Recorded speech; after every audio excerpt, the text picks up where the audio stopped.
So pretty much what we've done is we've reenacted a crime scene out of Mass in 1976 to be exact. The upstairs of the residence is actually what the house would look like when you walked in. So as students walk in the house, they're going to be titled as the detective walking to the crime scene and pretty much have to put together what they think might have happened without any preconceived ideas of what really did happen. Once they come downstairs, we have our mock-up police department down here, and they get to see what the detectives might have been working on, what the case files would look like, the evidence that we've gathered, and pretty much what we're trying to use to convict these two individuals of the crime.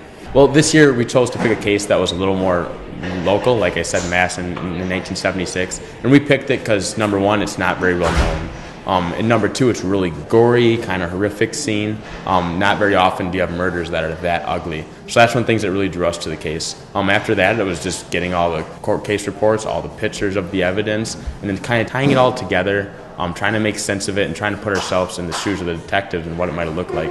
I'm a forensic investigation major. So I'm going to be doing stuff like this out in the real world. So I loved recreating the scene and doing sketches and everything that's involved within the crime scene. As students, it gives us a hands-on experience. That hands-on training is what we're going to be doing out in the field. So it's a recreation of what we're going to be doing as a profession. It's a lot of research. It's a very research-intensive process to get all the information together, and we usually spend a month or more doing the research for it, and then collecting props, getting things ready for the house itself, and then all the setup usually takes place in about a week. I think that it's great when people come out and say, "Wow, you guys did a great job, it looks real."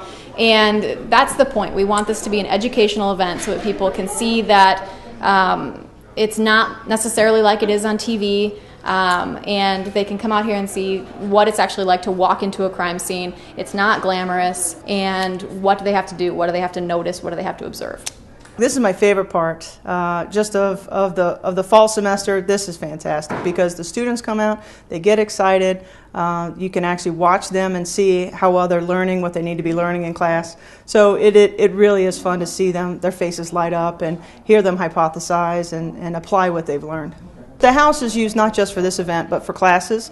So the house is an excellent way for the students to have a hands-on experience. By the time a student in the forensic investigation graduates, they've had over 600 hours of hands-on experience in dealing with evidence and collecting and analyzing in the lab. So this is part of what makes the forensic investigation program unique and pretty strong. They can say that they're familiar with the test, they're familiar with the procedures on how to collect evidence. So an employer would look at that and say, this is fantastic. The amount of on-the-job training that this individual would require is much less because they already have a groundwork and a familiarization with the process.